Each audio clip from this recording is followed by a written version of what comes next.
미국 소니 뮤직그룹도 음악 저작권 거래에서 단연 앞서가는 회사입니다. 이 회사는 지난달 전설적 팝스타 마이클 잭슨의 음반과 작곡 저작권의 절반을 약 8천억 원에 사들이는 계약을 맺었습니다. 가수 1인에 대한 저작권 거래로는 역대 최대 규모인데요.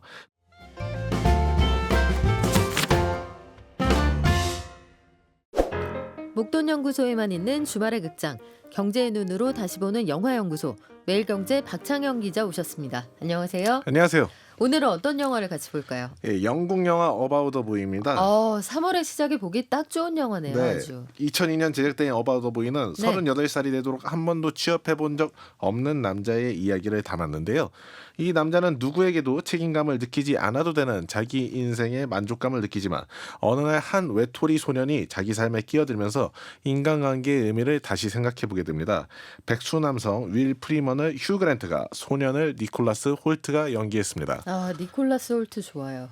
네, 아주 요 소년미 뿜뿜. 네. 38살이 되도록 취업을 한 번도 안 해봤다. 엄마한테 등짝 스매싱 좀 당했을 것 같은데 혹시 이럴 수 있잖아요. 저 뭐 건물에서 임대 수익 좀 금수저입니까? 아예 그 후자입니다. 네, 윌 프리먼의 아버지는 원히트 원더였는데요. 원히트 원더는 태어나서 단 한 번 히트송을 낸 가수를 의미합니다. 이쪽도 그거군요. 너그 아버지 뭐 하시노? 네, 원히트 원더였습니다. 이렇게 그의 아버지가 물려준 저작권 덕분에 윌은 평생 취직하지 않고도 풍요롭게 살 수 있었습니다. 부럽기는 한데 그러면 금수저 청년이 오랫동안 취업 안 한 이야기가 오늘 주제는 아닐 것 같고 네. 그럼 어떻게 저작권이 주인공일까요? 예, 항상 경제적 포인트가 있는 작품을 소개하는 게 영화연구소 콘셉트 아니겠습니까? 어바웃 더 보이 또한 경제적 시의성을 갖는 여러 가지 이야기를 해볼 수 있는데요. 일단 주인공이 돌아가신 아버지가 물려주신 저작권에 뿌리 내리고 살아간다는 점에서 저작권 이야기를 해볼 수 있겠습니다. 저작권은 정기적으로 저작권 사용료가 발생한다는 점에서 하나의 금융 자산으로 볼 수도 있는데요. 최근 마이클 잭슨의 저작권 절반이 8천억 원에 팔리는 일이 있었습니다. 이와 관련해 저작권의 세계를 한번 들여다보시고요.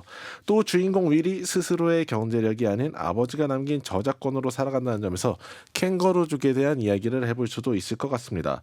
캥거루족은 부모나 사회생활을 하는 형제의 경제적 능력에 의존하는 이들을 지칭하는 말인데요.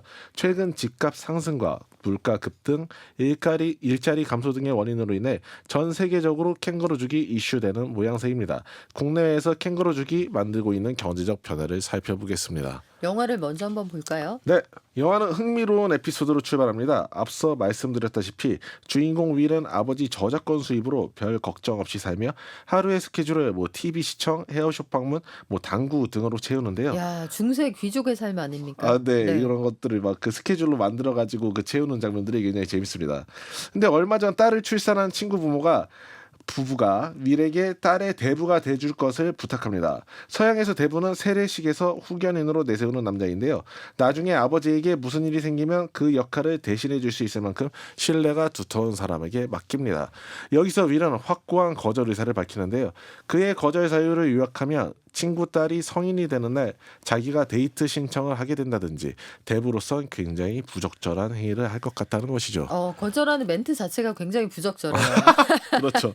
일단 친구들은 야 진짜 너 1억이야 이랬겠는데요? 네, 친구들이 네가 좀 무책임한 줄은 알았지만 그 정도인 줄은 몰랐다면서 놀라니까 여기서 윌의 반응이 또 재밌습니다. 아니다. 너네가 잘못 알았다. 나 그 정도다. 라고 이렇게 이야기를 하면서 친구들의 기대를 완전히 떨어뜨려 버립니다. 나 이런 사람이야. 네네. 네. 윌이 어떤 캐릭터인지 잘 드러내는 일화인데요. 그는 남이 본인한테 기대함으로써 피곤한 상황에 빠지는 게 싫어서 일부러 자기에겐 책임감 같은 게 없다고 먼저 얘기하는 사람이죠. 자 여기에서 유추해보면 그는 스스로를 굉장히 아낀다. 책임감은 정말 싫어한다. 그렇죠. 자기 시간을. 연애 같은 건 불가능하지 않을까 싶은데요. 그가 연애에 있어서도 깊지 않은 관계를 선호할 것임을 쉽게 추측해 볼 수 있는데요. 그는 최근에 구속감 없이 연애할 수 있는 하나의 아이디어를 떠올렸습니다. 뭔가요? 바로 싱글 부모 모임에 나가서 싱글맘을 만나는 것입니다. 아하. 싱글맘을 만나기로 한 건 윌의 개인적 경험을 바탕으로 한 몇 가지 가설 때문인데요. 그의 가설은 일단 싱글 부모 모임에 참여한 싱글맘은 아무래도 같은 상황에 놓인 싱글데디에게 보다 마음이 열리기 쉽다는 것이고요. 또 하나는 싱글맘에게 1순위는 연애가 아닌 자기 자식이라는 것이죠. 그러니까 혼자 애를 키운다는 공통의 통해 상황을 바탕으로 서로 쉽게 교감한 다음에 헤어질 때는 여자 쪽에서 애 생각 때문에 먼저 헤어지는 상황을 만들므로써 자기는 좋은 남자로 남겠다는 겁니다. 진짜 못 쓰겠는데? 너무 못됐는데? 네. 그렇지 않아요? 이거 이별 유도자 아닙니까? 네, 읽어놓고 보니까 되게 이상한 아, 진짜 사람이네요. 나쁜 사람 같은데 윌은 그래서 진짜 싱글 데디예요? 아기가 있어요? 아니죠. 그는 결혼한 적도 애를 가진 적도 없습니다. 그래서 어린애가 있는 싱글 데디인 척 연기하는데요. 이걸 어느 날 싱글 부모 모임에 나오는 한 싱글맘의 청소년 아들 마커스가 발견하게 됩니다. 그런데 이 마커스도 만만치 않은 캐릭터거든요. 영악한 구석이 있는 소녀는 윌의 비밀을 폭로하지 않는 대가로 몇 가지를 요구합니다. 네. 이를테면 자기 엄마와 데이트를 좀 해달라는 거죠. 이런저런 요구를 거절하는 와중에도 마커스는 끈질기게 윌의 집에 찾아왔고 별달리 뭐 할 일도 없던 윌이 마커스의 방문을 받아주면서 두 사람은 나이를 초월한 친구가 됩니다. 이 아이가 아저씨를 협박한 거예요. 아저씨 자꾸 이런 식으로 하면은 싱글 데디 아닌 거 제가 폭로할 거예요. 그렇죠. 그러니까 일단 우리 엄마 3번만 만나봐요. 네네. 자, 무책임하던 윌, 어른으로서 책임감을 배워가는 뭐 어른인데 더 어른 되는 성장 스토리 이런 거예요? 예, 뭐 원작자인 영국의 소설가 닉 콤비는 우리가 흔히 사회에서 표준이라고 얘기하는 것에서 살짝 비껴나가 있는 인물을 특정시킨 뒤에 저러면 좀 어때라며 포용하는 시선이 돋보이는 작가인데요. 뭐 일본 소설가로 치면 뭐 공중근해의 오쿠다 히데오 같은 작가랑 좀 관심사가 비슷한 작가라고 할 수도 있겠습니다. 어바웃 더 보이에서도 백수 윌부터 마커스의 엄마까지 책임감이 살짝 부족한 여러 어른을 등장시켜 그 안에서 일어나는 상호작용을 흥미롭게 그립니다. 물론 등장인물 사이의 갈등도 긴장감 있게 묘사하는데요. 마커스의 엄마가 자꾸 부모로서의 책임에서 멀어지는 동안 마커스는 윌에게 유사 아버지로서의 역할까지 바라는 듯한 모습을 보이며 윌이 점점 부담감을 느끼게 되는 것이죠. 과연 근 30살은 차이 나는 두 남자의 우정은 어디까지 이어질지 OTT에서 확인해 보시죠. 이것도 참 그 새로운 가족의 형태예요. 그렇죠? 네. 지금 유사 아버지로서의 역할이라는 단어 자체가 굉장히 어색한데 뭔지 너무 알겠거든요. 배우들이 일단 여기에서는 연기를 너무 잘하고 다 아는 사람. 이제 너무 영화에서 많이 봐서 그렇죠. 지나가면 인사할 것 같은 그런 느낌 아닙니까? 네. 어바웃 더 보이의 휴 그랜트는 정말이지 찰떡 캐스팅인데요. 이 역할에 어울리려면 일단 아버지의 저작권료로 평생 어려움 없이 살았던 사람이니 어떤 부티는 나야 하지만 뭐 또 그런 부를 가지고 내 사업을 한번 일으켜봐야겠다 뭐 이런 열정남의 이미지는 없어야 하거든요. 돈 있고 열정 없고. 그렇죠. 네. 이제 이런 기준에서 보면 뭐 레오나르도 디카프리오 탈락, 톰 크루즈 탈락. 왜냐하면 너무 하루하루를 불태우며 살 것 같거든요. 인생이 파이팅이죠. 네. 네. 반면 휴 그랜트는 자기 인생의 필모그래피를 통해 큰 욕망 없이 느긋하게 살아가는 남자를 연기해왔기 때문에 윌에 최적화한 인물이라고 할 수 있겠습니다. 이를테면 브리짓 존스의 일기에서 바람 피우는 것 말고 딱히 뭘 하는지 모르겠는 출판사 편집장을 연기했고요. 신데렐라 스토리의 남자판으로 불리는 노팅힐에서는 작은 서점을 운영하는 남자 신데렐라를 연기했습니다. 심지어 러브 액츄얼리에서는 영국 수상으로 나오는데 정치에 별 관심이 없어 보이고 데이트만 뻔질나게 하고 다닙니다. 자랑도 하잖아요. 춤도 추고. 아, 그렇죠. 계단에서 춤추다 걸리고. 춤추다가 걸리고. 베컴의 오른발과 왼발에 있다고 자랑하고. 네네. 네. 어바웃 더 보이 캐스팅 담당자는 아마 휴 그랜트를 보면 무릎을 탁 치지 않았을까 싶습니다. 네, 휴그랜트 반가운데 사실 저의 초점은 니콜라스 홀트. 아, 잘 네. 컸다. 최근 사진 제가 봤잖아요. 네네. 네. 이 소년 마커스로 나온 니콜라스 홀트는 꽃미남 외모로 세계 여성 팬들의 마음을 사로잡은 배우입니다. 그의 풋풋하고 귀여웠던 시절을 엿볼 수 있는 작품이 바로 어바웃 더 보이인데요. 탄탄한 각본에 뭐 이렇게 두 배우의 연기 호흡이 더해지면서 영화는 전 세계적으로 제작비 4배가 넘는 1,700억 원의 티켓 수입을 올렸습니다. 내용도 괜찮았고 흥행도 괜찮았다. 네. 근데 이 영화를 보고 캥거루족 얘기를 좀 해보자고 그랬잖아요, 박 기자님이. 네네. 윌도 그러면은 너무 다 크긴 했는데 캥거루족 맞아요?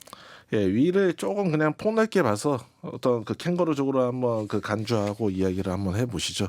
이 캥거루족이라는 거는 부모에게 경제적, 정신적으로 의존하며 살아가는 성인을 지칭하는 말인데요. 뭐 일종의 유산, 그러니까 부모가 물려준 그 저작권에 계속 그 기대서 살아가는 윌도 캥거루족이라고 할 수 있지 않을까, 뭐 이런 것입니다. 뭐 이 캥거루족이라는 게 뭐 정말 재밌는 게 호주에서 생긴 말이 아닙니다. 그래요? 우리나라에서 먼저 생긴 말이라는 건데요. 캥거루라고는 당초에 볼 수 없는 한국에서 그렇습니다. 캥거루족이라는 말을 만들었다. 아, 네. 예.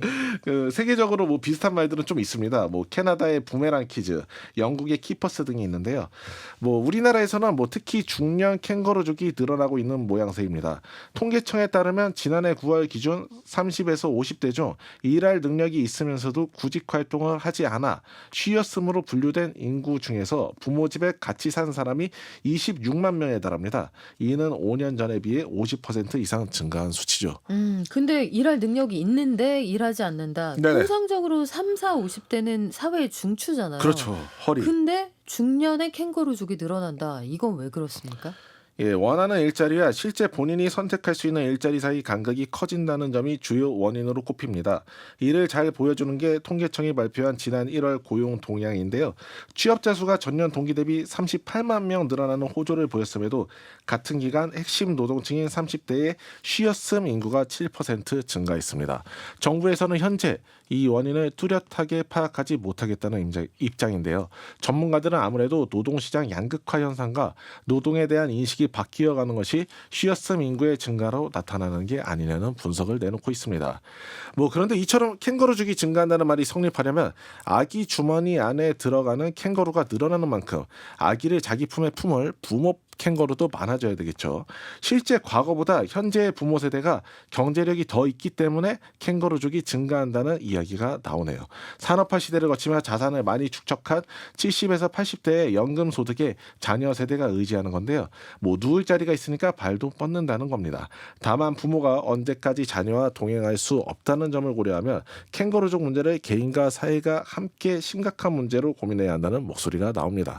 그래요. 실제로 최근에 그 사례가 떠오르네요. 일본에서 장관급 관료가 굉장히 고령층인 아들과의 그 불화 때문에 파국을 맞았던 그 사건도 좀 떠오르는데 주인공 윌이 아버지 저작권에 의존해서 살았잖아요. 네.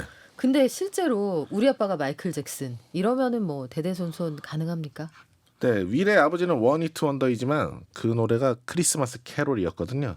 그러니까 머라이어 캐리 All I Want for Christmas Is You처럼 크리스마스만 되면은 집중 재생되면서 저작권 사용료도 불어나는 연금송의 성격을 띠고 있었던 것입니다. 부럽다. 봄철 연금송 조만간 막 울려 퍼질 것 같은데. 그렇죠. 여기저기서 부러워요, 물려 퍼지고 장범준 씨. 부럽습니다. 네. 부럽습니다. 영화 속 대부분 인물이 윌 아버지의 노래를 아는 것으로 봤을 때 뭐 그가 이토록 아무 일도 안 하고 풍족한 생활을 영위하는 모습도 이해가 갑니다. 참고로 저작권은 저작자가 사망한 지 70년이 지나면 보호기간이 만료하는데요. 윌이 영화에서 38살로 나오거든요. 아버지가 돌아가신 시점이 만약 아들이 만으로 1살이 되기 전이라면 32년 정도 더 받을 수 있는 셈이죠. 혹시라도 윌이 목돈을 마련해서 사업을 시작해볼 계획이 있다면 저작권을 전문으로 매입해주는 회사를 찾아가 볼 수도 있을 것 같습니다. 저작권 거래가 실제로 활발하게 이루어집니까? 예, 뭐 현대 금융의 특징은 일정한 현금 흐름이 발생하는 모든 자산에 대해서 현재 가치를 계산할 수 있게 했다는 점인데요. 이미 블랙스톤과 브룩필드 등 다수의 세계적 투자사가 이 분야에 뛰어들면서 금융 기법이 나날이 고도화하고 있습니다. 미국 소니 뮤직그룹도 음악 저작권 거래에서 단연 앞서가는 회사입니다. 이 회사는 지난달 전설적 팝스타 마이클 잭슨의 음반과 작곡 저작권의 절반을 약 8천억 원에 사들이는 계약을 맺었습니다. 가수 1인에 대한 저작권 거래로는 역대 최대 규모인데요.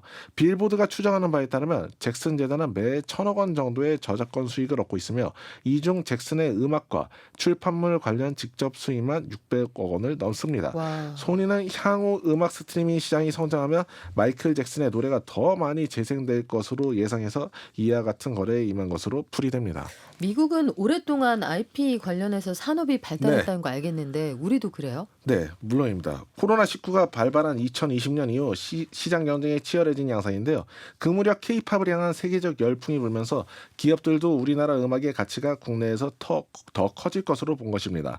지금 투자해두면 나중에 더 많은 저작권료 수입이 생길 뿐만 아니라 향후엔 앞서 언급한 그런 글로벌 투자자들의 재판매에서 차익을 남길 수도 있을 것입니다.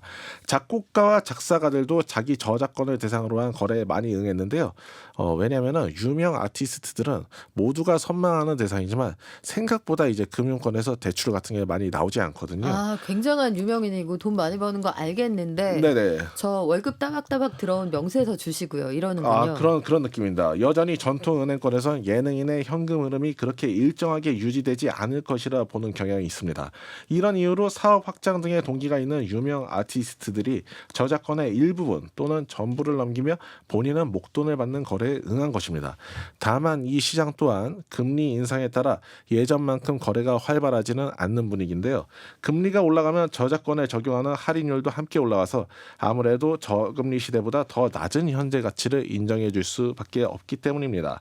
저작권을 보유한 작사가 또 작곡가나 저작 인적권을 보유한 가수와 음반 제작자가 기존에 체결됐던 거래에 눈높이가 맞춰지다 보니 쉽사리 지금의 계약서에 사인하기가 쉽지 않은 것이죠. 쉽게 말해서 자기랑 라이벌 관계에 있는 작곡가가 10억 원을 받았는데 네.